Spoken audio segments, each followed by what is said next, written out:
Son 70 yıldaki değişen Kore'nin başarılarından biraz bahsedelim.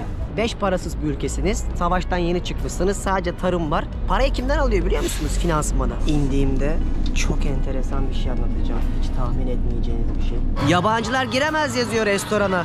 Sadece Korelileri alıyor. 50 milyonluk bir ülke burası. Arazi olarak sadece bizim Ege bölgemiz kadar. En ilgincini söyleyeyim mi size? Yani burada mesela benim çok şaşırdığım bir detay var. 19.000 bir tane kavun 17 dolar. İnanılmaz. Aradan geçen bu kadar sürede ülkenin gayri safi milli hasılası ve kişi başı geliri 200 kat artıyor. Karpuza, kavuna kurdele takmışlar. Bakar mısın? Anladınız mı? Niye burada en değerli şey meyve? Kadın kocasından bir şey isterse kocası onu almak zorundaymış. Tamam, bugün herkes biliyor Samsung'u, LG'yi, Hyundai'yi herkes artık ezberledi. Ama nasıl yaptılar? İşte şimdi onu anlatayım size.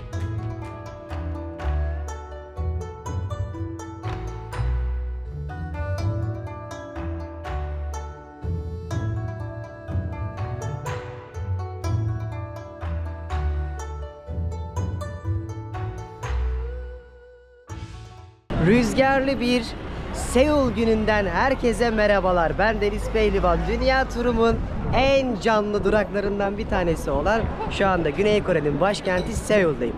Önceki bölümlerde size ülkeyi, burada yaşayan Türkleri, insanların yaşam şartlarını, ekonomisini vesaire detaylıca anlatmıştım. O bölümleri izlememişseniz onları da izleyip sonra bu bölümden devam edin. Artık eve geri dönüş yolculuğumda doğuya doğru gitmeye karar verdim ve Kore, Japonya, Pasifik Okyanusu'nu aşarak Miami'den evime dönmeyi planlıyorum. 7 ay sonra Asya turumu bitirmiş olacağım ve bu yolculukta beni en çok heyecanlandıran 2 duraktan bir tanesi olan Kore'deyim. Bugünse size İşte daha önceden bahsettiğim bu ülkenin gelişim sürecini hem şehri gezerek hem de ülkenin tarihini anlatarak güzel bir bölüm yapmayı düşünüyorum. Çayınızı, çekirdeğinizi alın. Sonuna kadar izleyeceğiniz bir video olacak. Hem harika bölgeleri gezeceğiz hem de aynı zamanda ülkeyi anlayacağız. Şu anda ben Myeongdong bölgesindeyim. Burayı çok beğendim. Daha çok canlı olduğu için hoşuma gitti. Özellikle çok güzel kafeler, restoranlar var ve o Asya'da olduğunuzu hissettiren çok renkli tabelaları görebiliyorsunuz. Gezimize buradan başlıyoruz. Yani Seul o kadar büyük bir yer ki 10 milyon kişi yaşıyor ve her mahallesinde böyle gezecek, trafiğe daha çok kapatılmış yerler bulabiliyorsunuz. Bunların hepsi alışveriş merkeziymiş. Mağazalar, dükkanlar. Onların İstiklal Caddesi gibi düşünebilirsiniz. Acıktım. Yani bir şey yemedim. Sabah bir kahveyle duruyorum. O yüzden bir öğlen yemeği niyetine şuradan geçerken dikkatimi bir dükkan çekti. Bizden de bir şeyler andırıyor gibi. Oraya doğru gidiyorum. Yani şurasıydı. Benim kaldığım yer de hemen şurada. Bu arada arkadaşlar.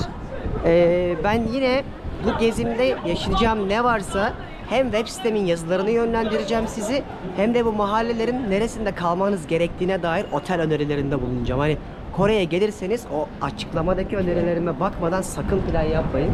Özellikle gezi yazılarımda buraları böyle rahat rahat gezebilirsiniz. Şunu gördüm. Kömürlü olmasa da çevirme tavuk yapıyorlar. Çok şapırdatıyorlar. İnanılmaz sinir bozucu. Yani şu Kore'nin kültüründe beğenmediğim birkaç detaydan biri yere tükürmeleri bile abi. Kadını erkeği yere bulduğu yere yapıştırıyor tükürüğü. Şimdi burada yemek yiyeceğiz inşallah. Böyle bir tavuk söyleyeceğim. Bu şöyle söyleyeyim size. 1 dolar 1300 Kore wonu. Şu 10 binleri 8 dolara denk geliyor. 50 bin falan da var ama ben o paraları harcadığım için şu an yok. Yani yaklaşık olarak 19.500 won ödeyeceğim bir tane tavuğa. O da nereden baksanız 17-18 dolar yapıyor.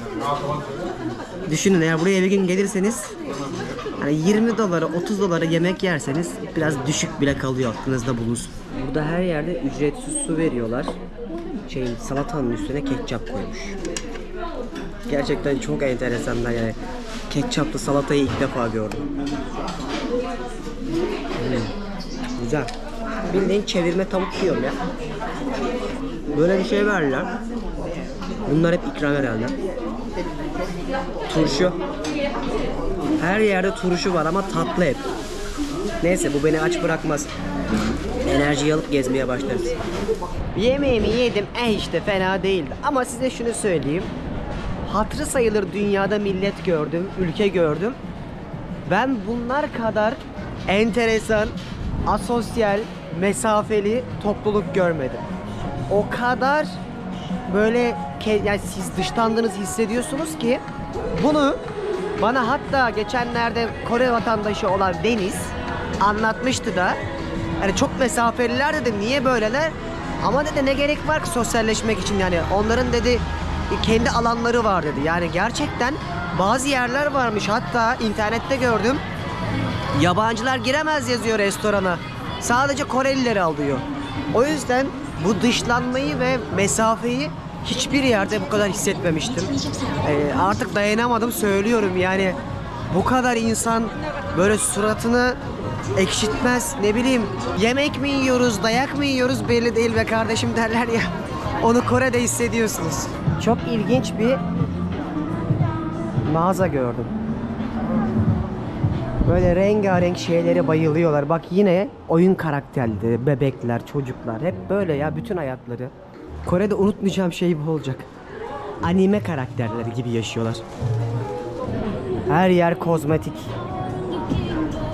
Kozmetikten artık yani gözüm çatladı. Kendim de artık bir tane alıp şey mi yapsam diye düşünüyorum. Makyaja mı başlasam artık, yani buradaki erkekler gibi. Aa bak burada da var şundan. Karikatürünüzü yapıyorlar. Kız bir yandan tostunu yiyor, bir yandan karikatürünü yaptırıyor mesela. Bu çok yaygın, çok seviyorlar böyle şeyleri. Bu ülke çok büyük bir ülke değil, yüz ölçümü olarak, ama nüfus yoğunluğu olarak dünyanın en yoğun ülkelerinden bir tanesi. Ama özellikle Seul'da dikkatimi çeken şey, aynı zamanda böyle yatay mimarinin olduğu küçük binalar da var. Her yerde o Tokyo'daki gibi falan gökdelenler düşünmeyin. Oldukça, hatta buranın köylerini falan görseniz, ben daha önceden gezmiştim, inanamazsınız yani, burası Kore mi dersiniz. O yüzden çok da böyle insan zamanda yolculuğu, hani Japonya'da göreceğiz de burada onu o kadar hissetmiyorsun. Ben burada daha çok şu an hep anime karakterlerini hissediyorum. Böyle bir filmin içerisinde, çizgi filmin içindeymişim gibi. Ve bu ülke neredeyse hiç sebze meyve yetiştiremiyor. Hatta en büyük böyle özlem duyduğu burada yaşayan insanların kavun, karpuz, çilek, kiraz falan yok çünkü. Olanlar da şöyle, bir paketi yaklaşık 7-8 dolar arkadaşlar.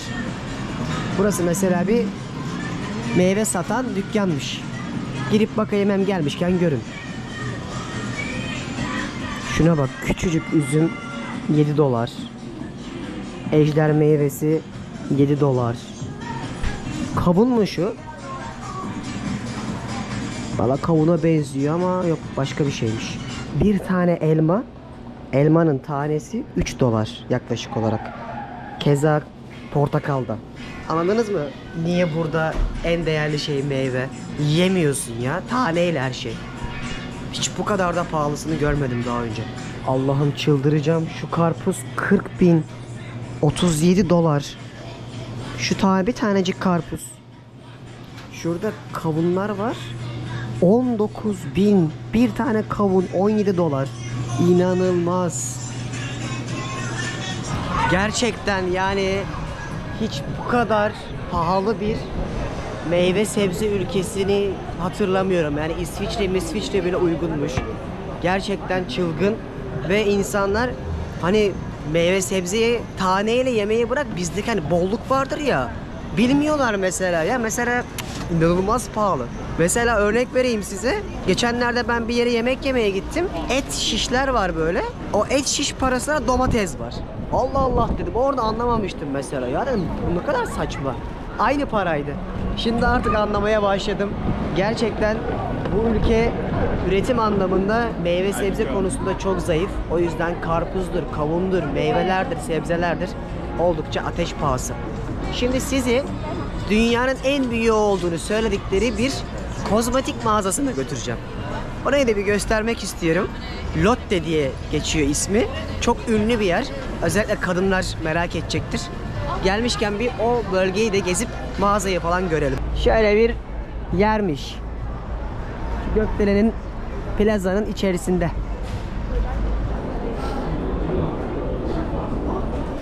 Bulabildikleri her yere dükkan yapmışlar. Bizdeki gibi.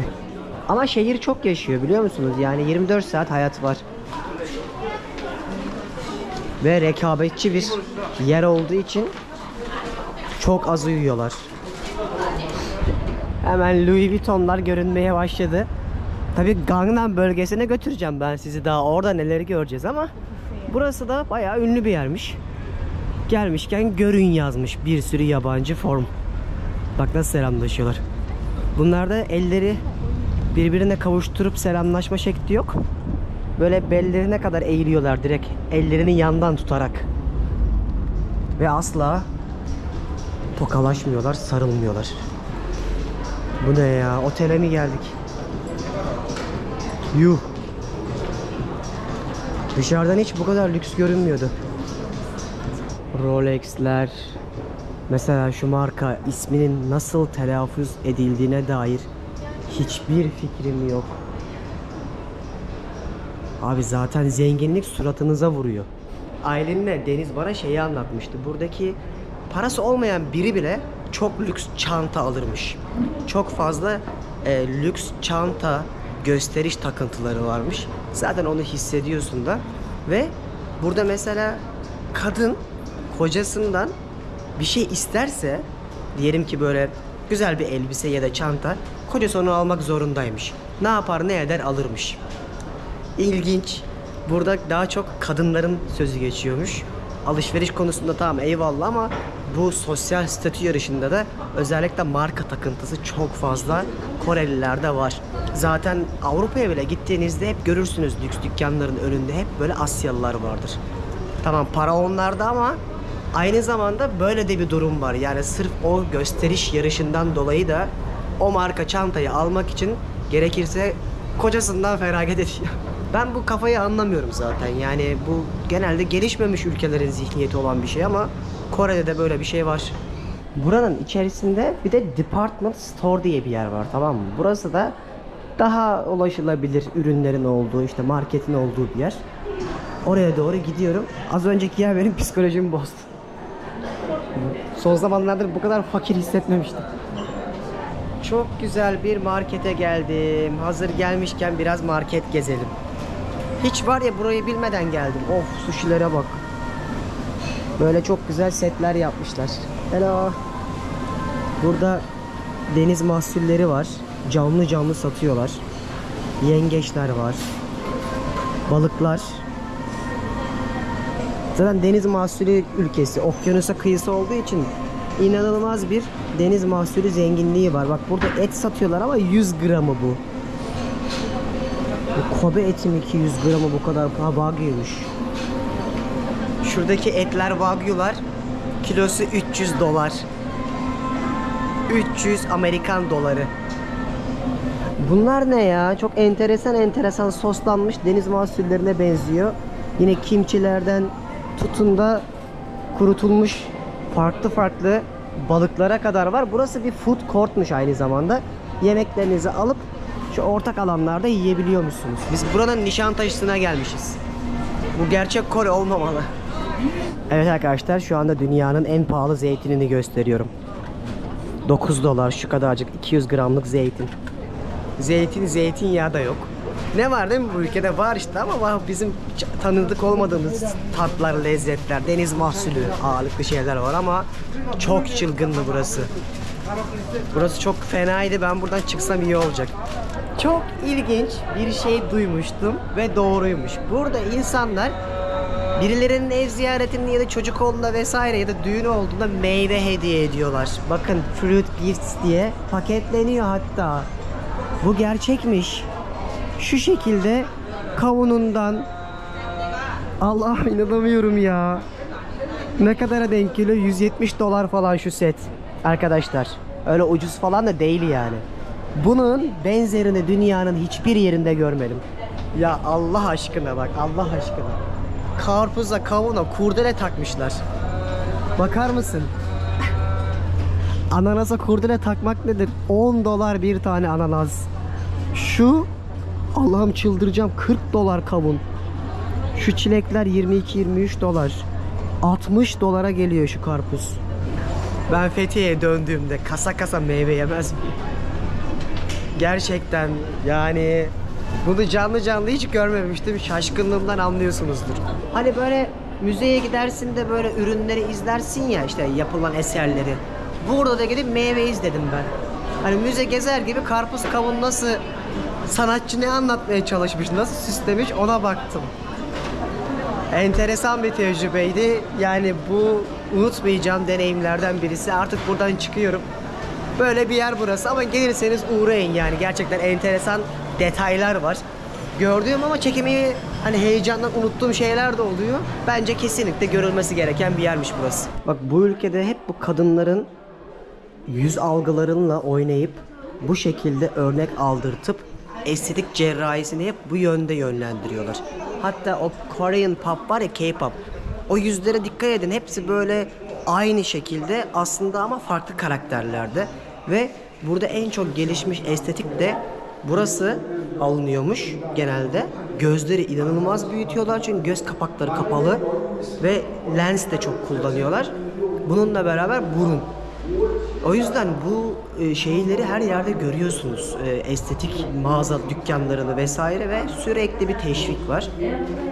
Ve çocuklar, özellikle gençler estetik için ölüyorlar resmen. Ve işte o K-pop'la beraber bu daha da patlamış. Bu arada K-pop daha son 10 yıldır falan meşhur. Daha önceden böyle bir şey yoktu. Mesela ben geldiğim yıllarda hatırlıyorum, hiç Korean pop diye bir şey yazmamışım bile notlarımda.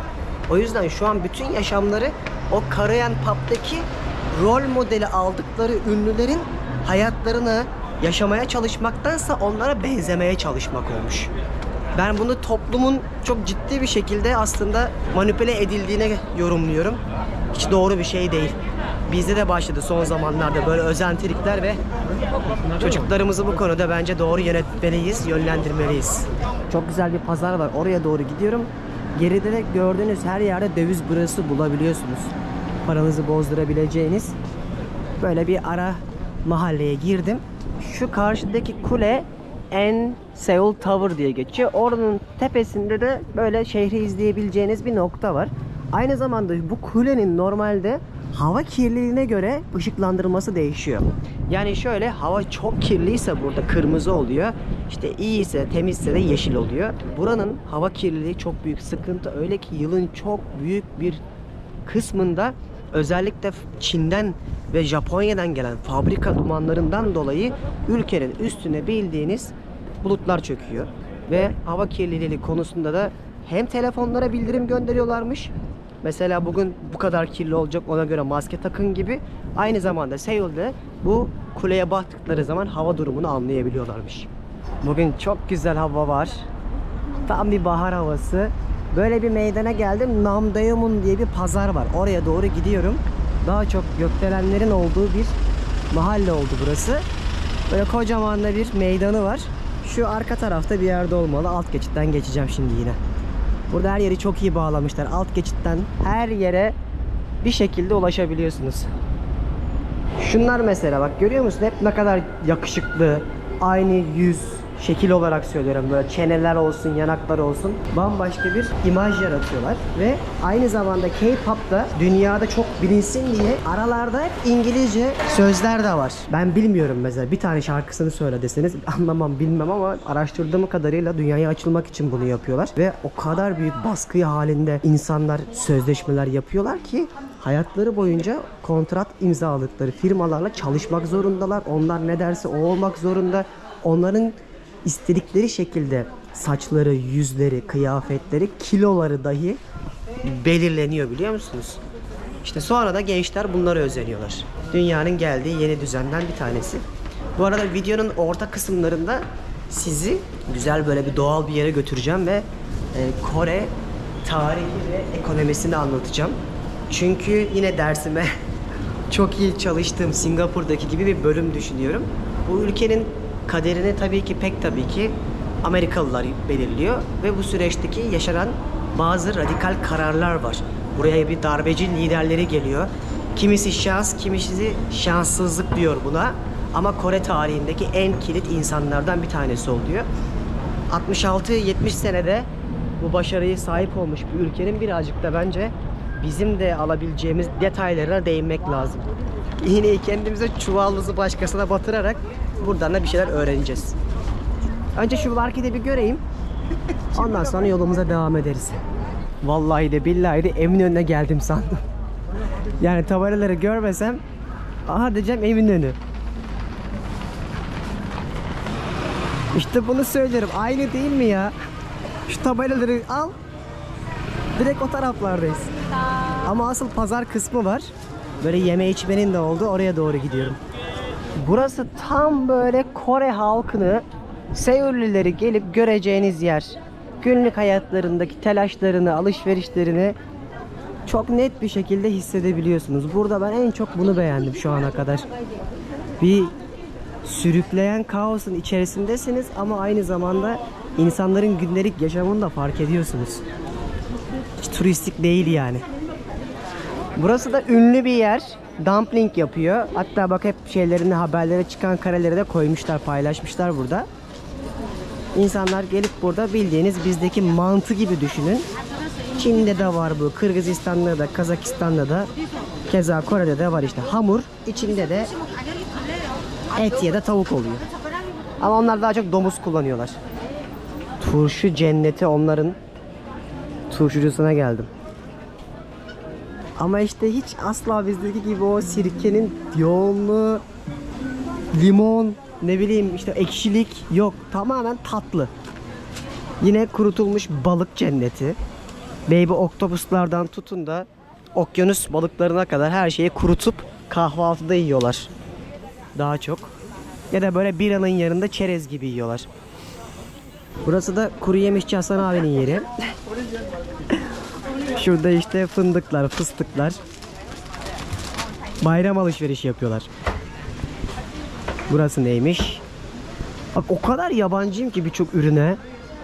Şuradan her şeyde, her yerde var mesela. Bunlar domuzun derisini bile şişe geçirip yiyorlar.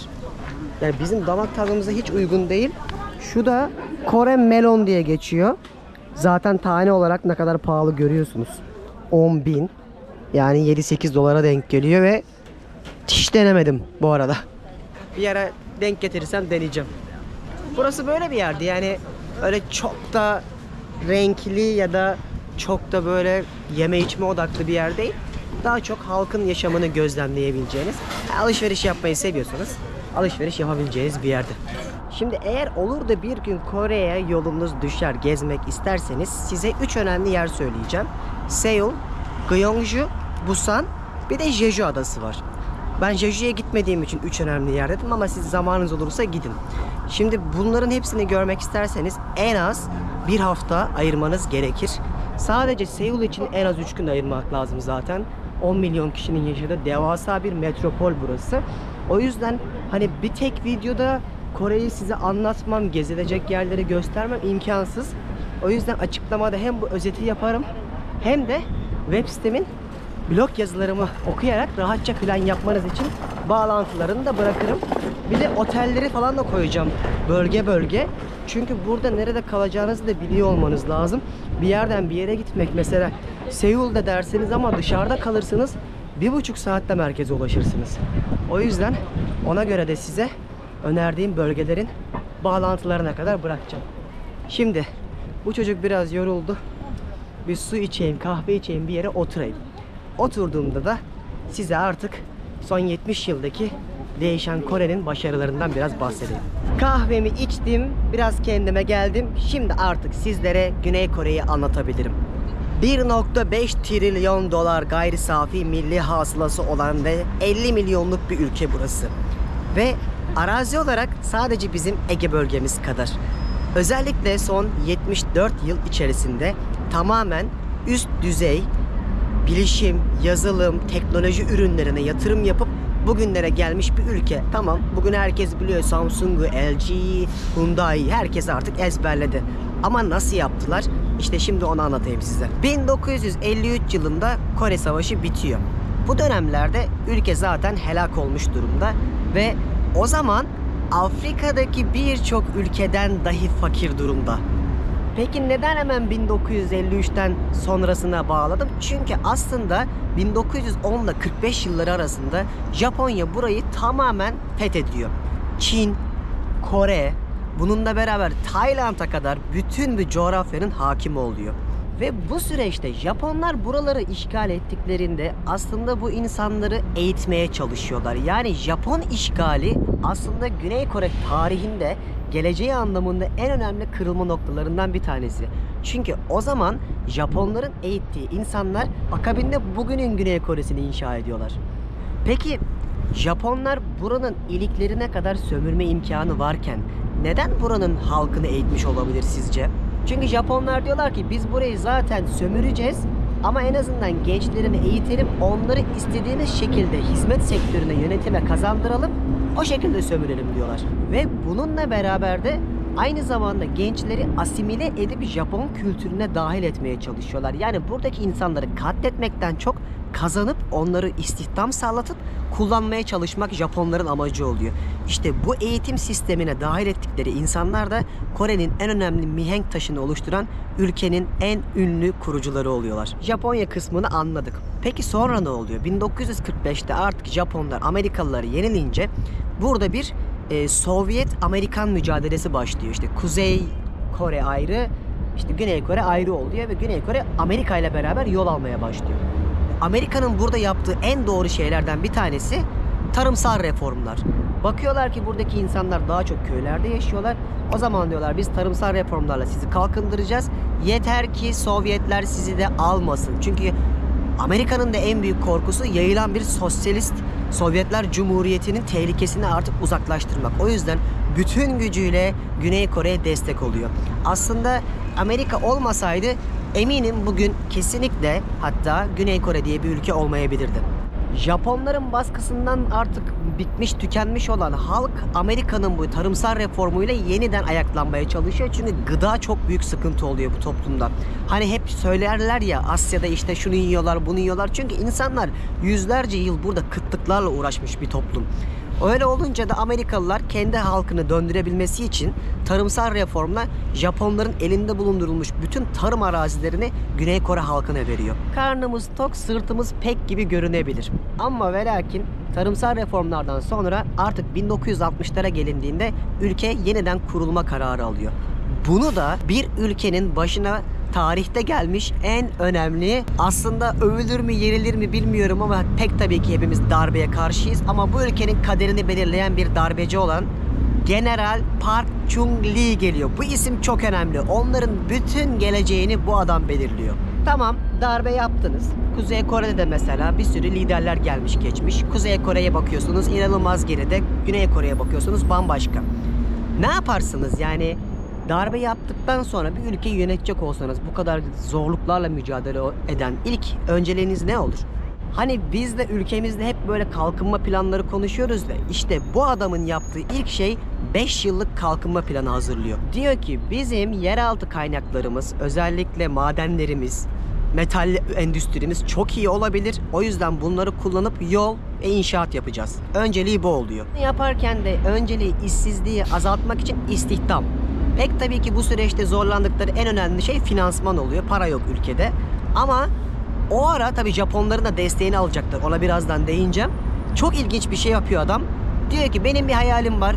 Bu ülkede 24 saat elektrik olacak diyor.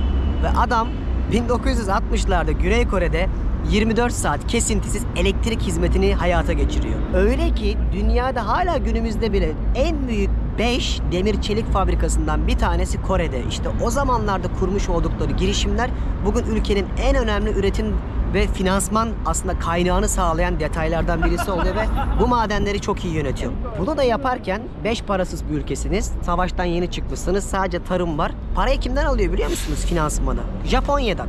Japonlar bunlara kredi veriyor. Bu adam da gidiyor o dönemin en önemli fabrikalarını ve yollarını kurmak için girişimlere başlıyor. İşin ilginci Amerika daha sonra bu sürece dahil oluyor ama en büyük ilk finansman desteğini Japonlardan alıyorlar.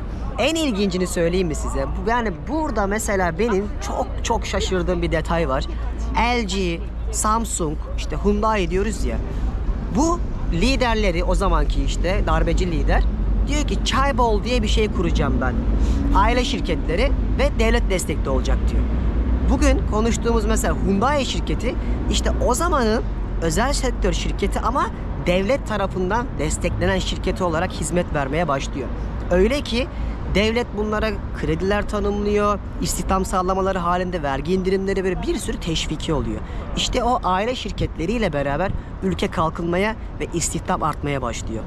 Hatta çoğunuz Hyundai'yi bir otomotiv şirketi olarak bilirsiniz belki ama gemi alanında özellikle inşaatta devasa bir holding bu ve temelleri işte o 1960'larda atılıyor ve günümüzde de ülkenin en önemli gelir yaratan, gelir sağlayan firmalarından bir tanesi.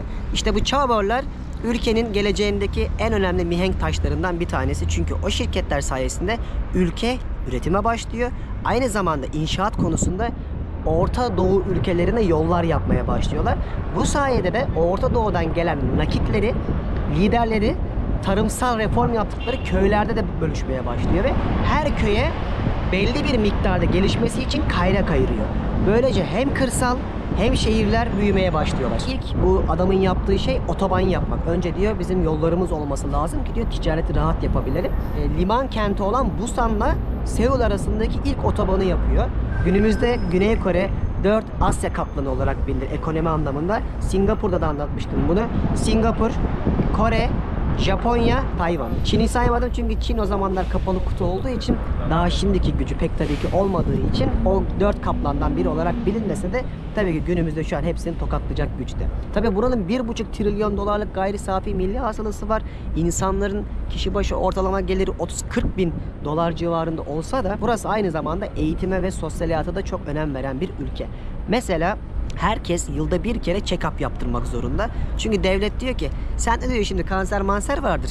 İleride diyor sen bana çok masraflı olursun. O yüzden önlem alacaksak şimdiden alalım deyip herkese her sene check-up yaptırıyor. Şimdi buraya niye geldim hızlıca? Çünkü 60'larla 80'ler arasında özellikle yazılım alanında ve televizyon alanında işte teknoloji alanında gelişmeler başlarken Samsung firmasından bahsedeyim size. Samsung aslında bir balık üreten firma ama Amerikalılar bunlara 1970'lerde çip desteği sağlıyorlar ve burada artık teknoloji alanına odaklanmaya başlıyor Koreliler. Bu süreçte özellikle teknoloji alanına odaklanmaya başlıyorlar. Çünkü ülkede zaten arazi çok kısıtlı. %70'i dağlık arazi. Tarım yapamıyorlar. Yeraltı kaynakları da var ama bakıyorlar ki gelecek yazılımda, bilişimde, teknolojide buna odaklanalım diyorlar. Ta ki 1979 yılında darbeci liderin artık çok güçlendiğini fark eden arkadaşları, hatta en yakın arkadaşı onu öldürüyor. Çünkü demokrasi temellerinde böyle tek elde tutulan gücün artık zehirlenme yarattığını düşünüyorlar ve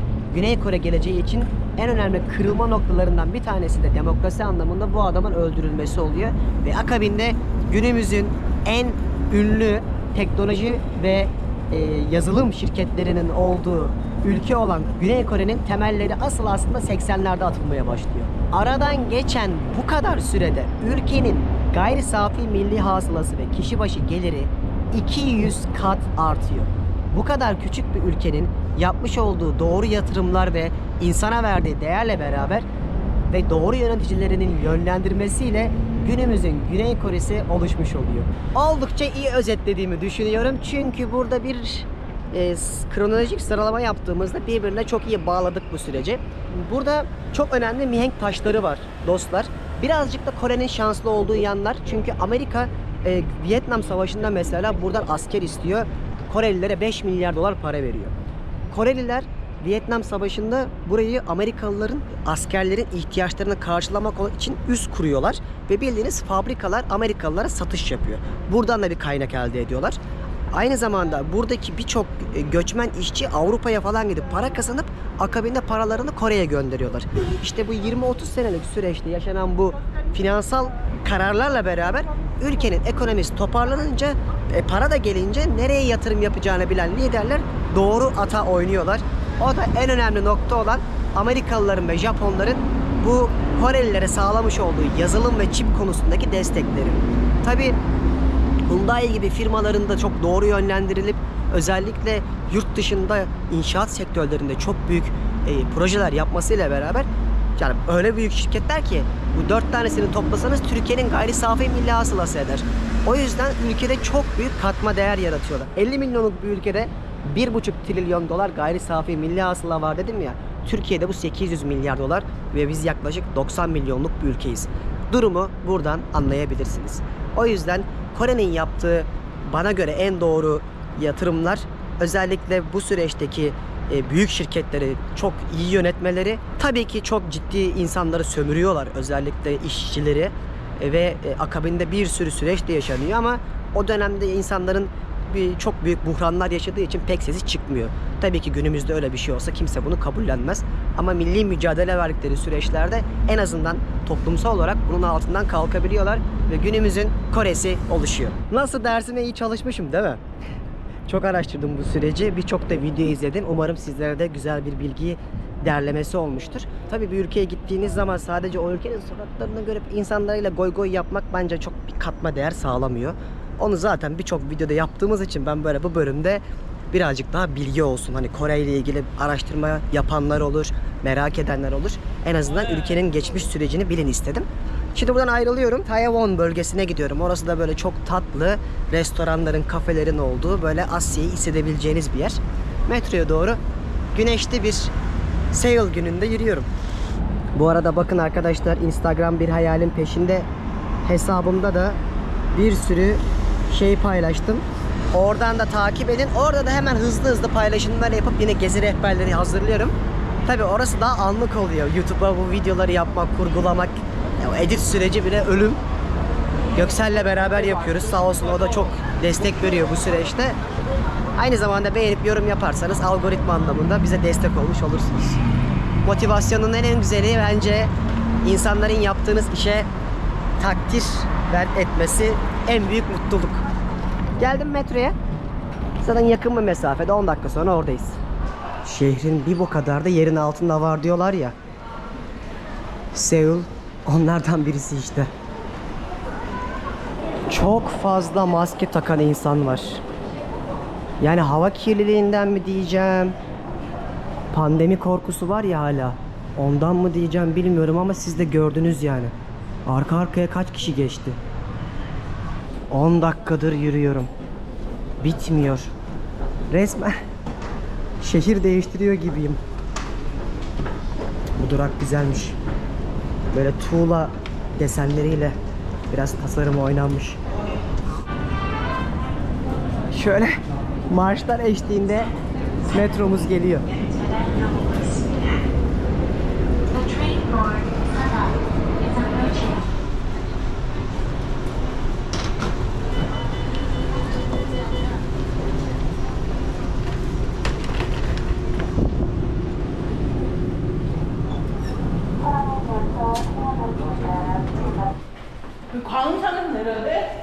Nasıl bağıra bağıra konuşuyorlar. Muhtemelen onlar Japon'da ama. Vurgularından öyle anladım. Şimdi Itaewon durağına gelmek üzereyim. Buradan da aktarma yapacağım. Bütün aktarmalar aynı İstanbul'daki gibi yani. Hiçbir farkı yok. Çok basit bir şekilde şuradaki tabelalardaki hatların renklerini takip ederek gidiyorum. Mesela benim şu an bineceğim hat kahverengi hat. Şurada gösteriyor bak, 6 numaralı. Her şey çok sistematik. Allah'tan Latin alfabesi de var ki böylece hani sadece şu olsa, onların Korece alfabeleri olsa pek tabii ki imkansıza yakın olurdu ilerlemesi. Itaewon durağına geldim. Burası da bayağı böyle ferah bir durak. Artık yukarıya çıkıp bölgeyi gezmeye başlayalım. Geldik, Itaewon'dayım. Şöyle bir caddenin olduğu yerdeyim. Yine her yerde böyle neon ışıklarının olduğunu tahmin ettiğim bir mahalle. İlk defa Türk ismini görüyorum yani yemek olarak. Burada bir King kebap varmış. Döner satıyor. Kebaplar var. Fiyatlar da gayet iyiymiş ya. Adana'yı 18'e falan satıyor. Dünyanın artık her yerinde varız. Ve daha çok olmalıyız. en çok sevindiğim şeylerden birisi. Tayland'da ve Endonezya'da çok Türk mutfağı yediğim için artık burada canım çekmiyor. Orada doymuştum. Şimdi burada asıl mutfak olarak Japonya'yı bekleyin siz. Dünyada gittiğim en iyi ülke, dünyada Türk mutfağından sonra beğendiğim en iyi mutfak. Vay vay. Amca geldi, Rus musun dedi, sohbet etmeye çalıştı ama bu kadar. Yine de birinin böyle bir şey sormasına şaşırdım, hayret. Karşıda da bir tane Türk restoranı var bakın.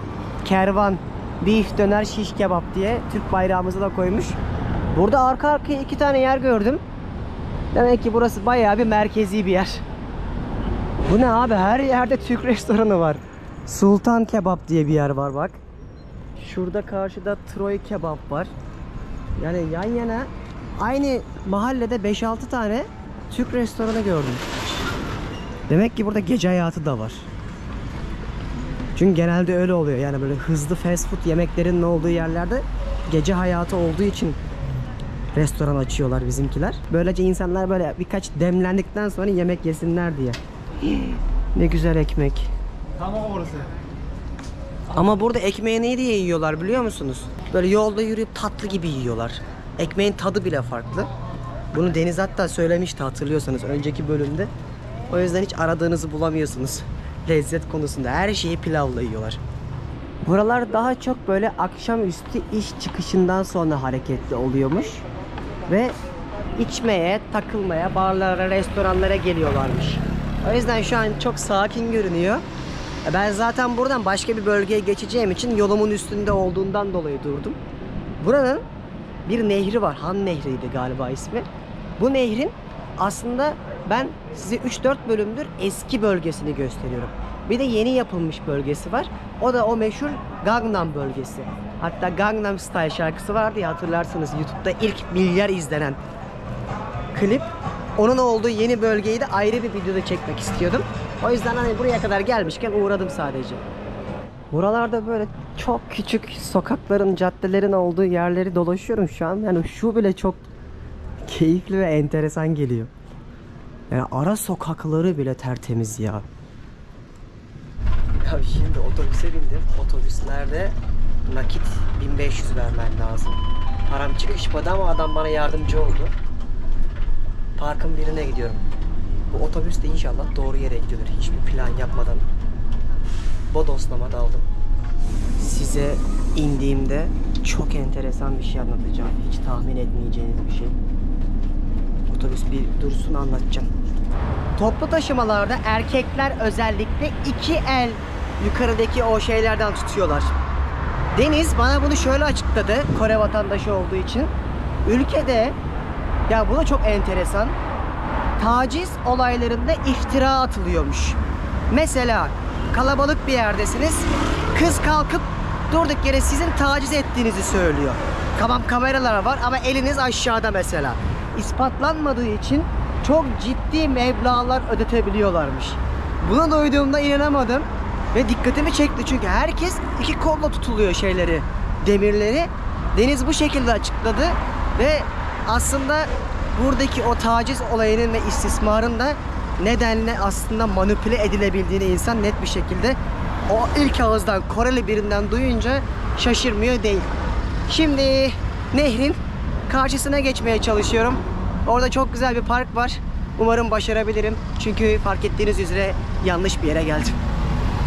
Bir şekilde halledeceğiz. Burada en büyük sıkıntı bir yerden bir yere giderken toplu taşımanın nasıl çalıştığını anlamadığınızda başlıyor. Mesela şimdi gideceğim yerlere metro yok. O yüzden işte otobüsle gidiyorsunuz. Oradan başka bir aktarma yapıyorsun. Koca bir metropol. Hava da güzel olduğu için ben hakkımı yürüyüşten yana kullanmak istedim. Böyle bir nehrin kenarında yürüyerek parkın olduğu yere doğru gidiyorum. Buralar daha böyle çok daha sakinledi. Şu anda geldiğim yerin adı Hangang Riverside Park diye geçiyor. Böyle Haliç'teymişim gibi, bizim İstanbul'u düşünün. Tepede işte o kiliseler var. Bizim daha böyle çarpık kentleşmenin olduğu yerler var. Köprü var işte Eminönü'nün oradaki. Yani resmen onu hissediyorum şu anda. Gayet güvenli, temiz, güzel bir yer. Karşıdan buraya kadar yürüdüm. Kuleyi görüyorsunuz. Göstermiştim size sabah. o kulenin arka taraflarından yanına kadar hepsini gezmiş olduk şu an. Ve artık Gangnam dedikleri bölgeye doğru gidiyorum.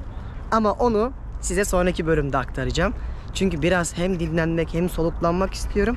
Hem de Japonya planı için otel, uçak planlamalarımı yapmam lazım. Çünkü ülke pahalı ve şu an sakura dönemi olduğu için birçok yer çoktan dolmuş. Erkenden planlarımı yapıp rotamı oluşturacağım. İzlediğiniz için teşekkürler. Çok güzel bir gün olduğunu düşünüyorum. Ben elimden geldikçe sizlere kapsamlı bir video yaptığımı da düşünüyorum. Bu internette bulabileceğiniz yerinde çekilmiş nadir Türkçe kaynaklardan birisi olmuştur pek muhtemel. O yüzden açıklamaya da bıraktığım bütün her şeyi okuyun. Web sitemdeki yazdığım yüzlerce sayfa Kore yazılarıma bakmadan asla buralara gelmeyin. Ve bununla beraber bütün otel, uçak önerilerimi de dikkate alın. Çokça işinize yarar. Bana da teşekkür edersiniz. Şimdilik benden bu kadar. Sonraki bölümde görüşmek üzere. Hoşça kalın.